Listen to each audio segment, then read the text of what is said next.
What happens when a Hollywood icon trades his spotlight for the shadows to test the heart of humanity?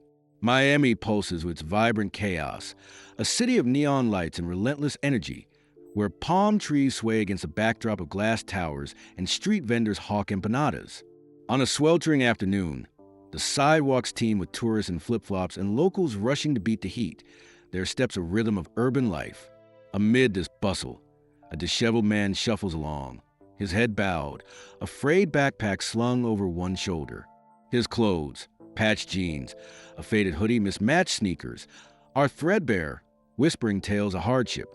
A gray baseball cap hides a stray lock of hair, and his unshaven face blends into the city's overlooked corners. To passers-by, he's invisible, just another soul lost in Miami's margins. But beneath the grime and tattered disguise is Robert Downey Jr., the man who brought Tony Stark to life, a 60-year-old actor, philanthropist, and provocateur with a fortune and a fire to make a difference. His mission today isn't a movie role. It's a social experiment to uncover how banks treat those who have nothing. Can kindness thrive in a world obsessed with profit? Have you ever wondered how you'd be treated if you had nothing to your name? Stay with me. This is about to get real. Downey's heart beats with purpose as he navigates Miami streets, the humid air clinging to his skin, the scent of salt and diesel mixing with the faint tang of his disguise's worn fabric. He's read too many stories of banks dismissing the poor, their polished counters a barrier to those who don't fit the mold. After years of funding charities through his Legacy Voices initiative, preserving stories of the marginalized, he's grown restless.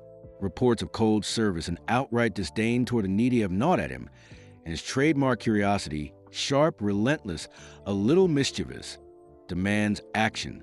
For months, he's visited banks across the country, posing as a homeless man to test their humanity. Today in Miami, he's targeting two small banks, Coral Trust and Bayside Savings. His goal is simple. Walk in, ask to open a basic account, and see if compassion exists behind the teller's smile. First up is Coral Trust, a squat building wedged between a vape shop and a Cuban cafe. Its faded sign barely visible against the street's neon glare. The glass doors are smudged, the walls weathered by years of sun and salt. A line of customers spills onto the sidewalk, their chatter a mix of Spanish and English, punctuated by the honk of passing cars. Downey adjusts his cap, the brim low, and steps inside. The AC hits like a cold slap, a stark contrast to heat outside. The interior is functional, worn carpet, buzzing fluorescent lights, a row of tellers behind a scratch counter. The air smells of stale coffee and printer ink, and the hum of the ceiling fan blends with the clatter of keyboards. Downey joins the line, clutching his backpack, his eyes scanning the room. Some tellers offer curt nods to customers, but most move with robotic efficiency, their gazes skimming over faces without connection.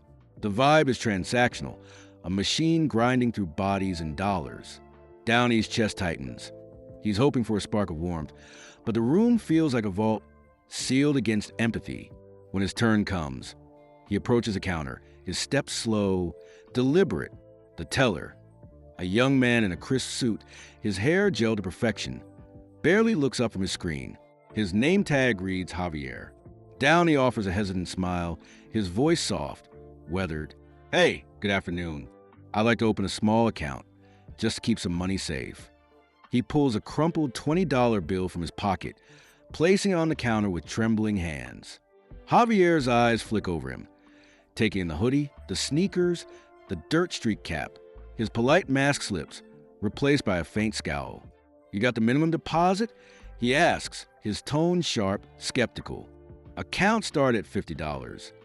Downey nods, his voice quieter. "This is all I've got. Is it enough?" Javier leans forward, his voice low, cutting. "Look, this isn't a soup kitchen. You need $50, or try the pawn shop down the street."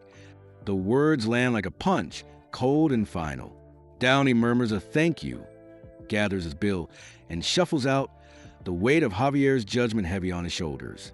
Outside, the sun burns hotter, and the city's indifference mirrors the bank's. He expected resistance, but the dismissal stings, a reminder of how many face this daily. Downey walks on, the soles of his sneakers scraping the pavement, his mind racing. Coral Trust failed his test, but he's not done. Bayside Savings, a mile away, is next. The trek through Miami's heat feels endless, the humidity wrapping around him like a wet blanket. Bayside Savings is smaller, humbler, its facade painted with a mural of dolphins leaping under a pastel sky. A bell jingles as he enters, the sound warm, inviting. The interior is modest, wooden floors, soft lighting, a faint scent of lavender from a diffuser. The line is short, and the tellers chat with customers, their voices carrying laughter, understanding. Downey's heart lifts slightly. This feels different, like a place where people matter.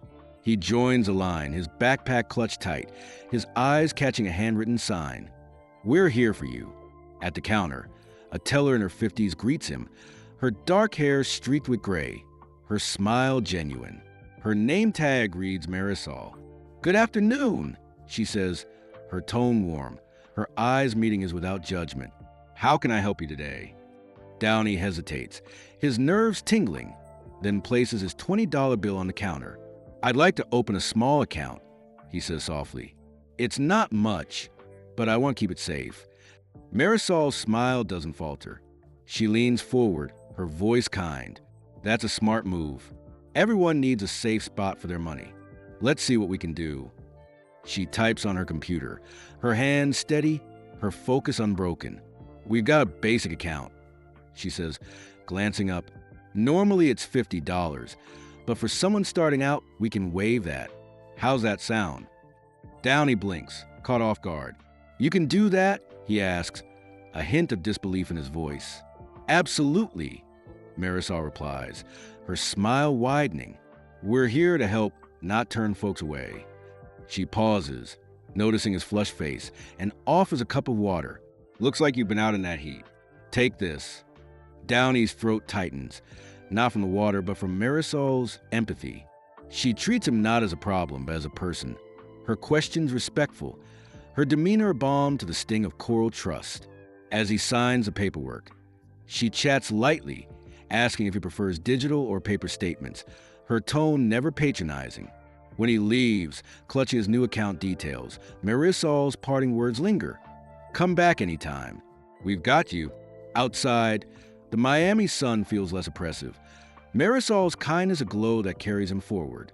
For the first time today, Downey smiles. He's found what he was searching for, a spark of humanity, in a system too often cold. Now it's time to act.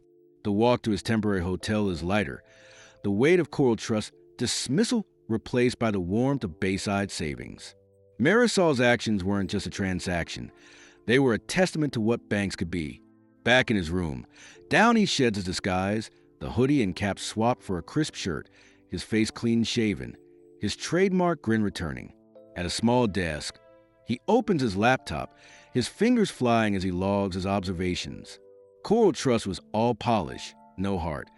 Javier scorned a symptom of a culture that valued profit over people. Bayside Savings, with its mural and Marisol smile, was a haven of empathy, proof that kindness could thrive in small places. Downey's mind races with possibilities. He's not here to shame Coral Trust, but to amplify what works. Marisol and Bayside deserve more than praise. They deserve a legacy. With a few clicks, Downey transfers $10 million into an anonymous account, drafting an email to Bayside Savings manager. His words are deliberate, heartfelt. Asterisk your team's compassion is a model for the world. Use this gift to deepen your impact and spread kindness. Special thanks to Marisol. Her warmth lit the way. Asterisk, he keeps his identity hidden, wanting to focus on the act, not the actor. As he hits send, a wave of satisfaction washes over him. This isn't about money. It's about sparking a movement, proving that empathy can reshape systems. But the real test lies in what Bayside does next. The next morning, Miami buzzes with news of the donation.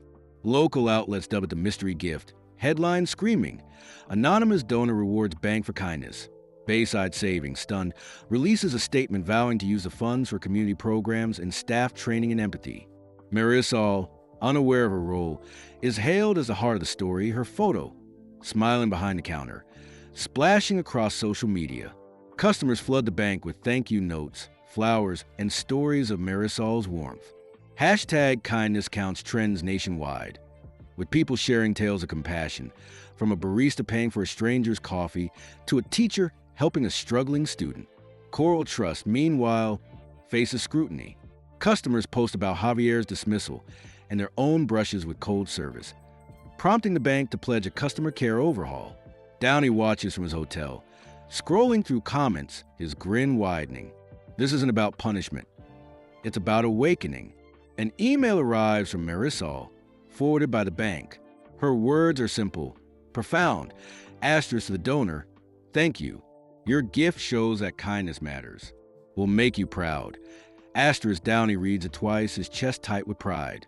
Marisol doesn't know she served a billionaire, but her actions have ignited a fire. The story spreads, sparking debates on how banks treat the vulnerable. Economists question if empathy can scale. Ethicists argue it must. A kid in a Miami suburb sets up a lemonade stand. His sign, reading "Be Kind like Marisol," raising $200 for a homeless shelter. Downey sees a photo online and laughs, his eyes misty. This is a legacy he wanted. Not his name, but the ripple of human connection. Weeks later, Bayside Savings launches the Marisol Fund, using the donation to cover banking fees for low-income clients and fund financial literacy workshops. Marisol leads sessions, her warmth drawing crowds, her story a beacon. Coral Trust, under pressure, trains staff in empathy, and Javier, now at a new job, shares online that he's learning to listen. The hashtag Kindness Counts movement grows, with businesses nationwide, from coffee shops to tech firms, pledging to prioritize care. Downey, back in his LA penthouse, suit sharp, watches the news, his wit sharp but his heart full. He visits Bayside one last time. No disguise, just a customer in line. When Marisol hands him his receipt, he says, "Thanks for being you." She smiles, unaware, and he walks into Miami sun. Knowing her kindness has changed more than a bank. It's changed the conversation. What's your spark of kindness? Have you ever been treated with unexpected care or stood up for someone who needed it? Hit that subscribe button for timeless tales to catch more stories that shake your soul and stir your heart. Drop your thoughts below.